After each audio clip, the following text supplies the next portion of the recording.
सारे मुल्क अपने इलाकाई मामलात में जंगें कर लेते हैं, तो इस्लामी अफवाज का सबसे पहला फरीजा नामूस रिसालत पे पहरा देना है। हमारे मुल्क की फौज का फर्ज है कि वो पाकिस्तान के चप्पे चप्पे पे पहरा दे। तो मैं अलल्ले ऐलान कह रहा हूं, खुदा न खास्ता, खुदा न खास्ता, खुदा न खास्ता, अगर इंडिया की फौज माज़अल्लाह पाकिस्तान के लाहौर पे कब्जा कर ले, तो इस फौज पर यह कब्जा छुड़ाना फर्ज है, मगर इतना फर्ज नहीं जितना फ्रांस के मलून सदर का सर उतारना फर्ज है। और इसमें सबसे बढ़कर सऊदी अरब खादिमुल हरमैन कहलाने वाले का, इमाम मस्जिद हराम कहलाने वाले का फरीजा है कि वो इस तरफ मुतवज्जे करें। अगर अपनी सलामती के लिए वो यमन में जंग लड़ सकते हैं, तो सरकार दो आलम सल्लल्लाहु अलैहि वसल्लम की नामूस के लिए फ्रांस से क्यों नहीं लड़ सकते। मैं जब जेल में था, असीरी के दिनों में ही फ्रांस के मलऊन सदर ने नबी अकरम नूर मुजस्सम शफी मुअज़्ज़म सल्लल्लाहु अलैहि वसल्लम की तौहीन के बारे में वो जसारत की जो पहली बार हुई। इस जसारत पर मुस्लिम हुक्मरानों पर फर्ज हो गया कि वो अवाम का फरीजा तो अवाम तक है, लेकिन हुक्मरान का फरीजा हुक्मरान वाला है कि वो इसका बदला लेते। ये सिर्फ एक दो मुजम्मती बयान देने पर अदा होने वाला फर्ज नहीं था और ना ही अदा हुआ। इसके ज़िमन में यह भी है कि उनका सफीर निकाला जाए, और अब तक ये हुकूमत ये काम भी नहीं कर सकी। हालांकि शरीयत के लिहाज से जो तौहीन करे, सिर्फ उस मुल्क के सफीर को निकालना ये काफ़ी ही नहीं, इससे आगे का फर्ज है। सिर्फ उसकी बनी हुई चीज़ें मसनूआत का बाइकाट ये काफ़ी ही नहीं।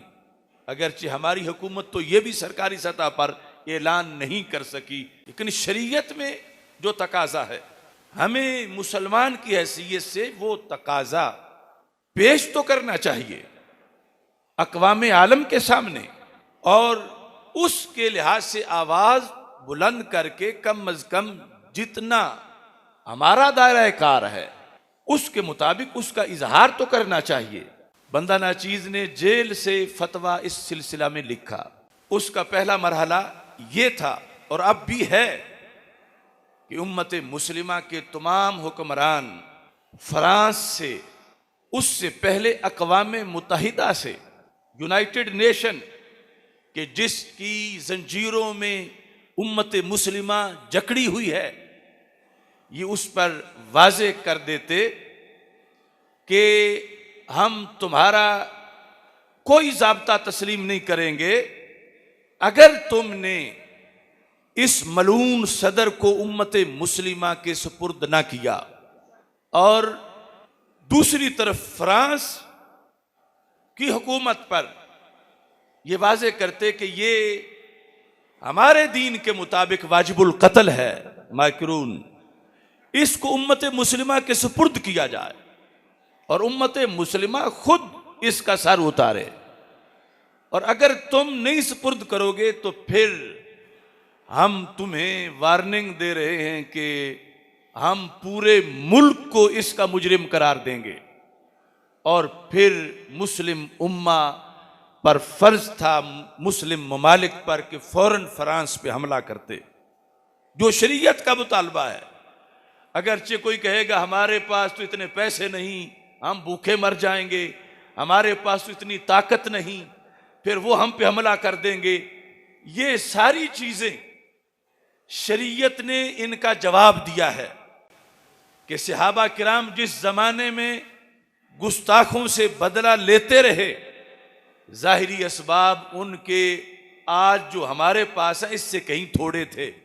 उस उम्मत को जीने का हक ही नहीं कि जिसके रसूल सल्लल्लाहु अलैहि वसल्लम की तौहीन हो जाए और वो बदला ना ले, तो फिर जीने का जवाज बहसीयत मुस्लिम तलाश करने के लिए ये जरूरी है कि वो इकदाम किया जाए जिसका रब ने हुक्म दिया है, वमन यत्तक़िल्लाह यजअल लहू मखरजा व यरज़ुक़हु मिन हैसु ला यहतसिब, अल्लाह फरमाता है जब तुम मेरे बंदे हो और तुम्हारा यकीन है कि मेरे कुन का मुकाबला अमेरिका जैसी करोड़ों हुकूमतें भी नहीं कर सकती, तो तुम अज़म तो करो, इरादा तो करो, निकलो तो सही, जो फर्ज है उसकी अदायगी का तुम रास्ता तो अपनाओ।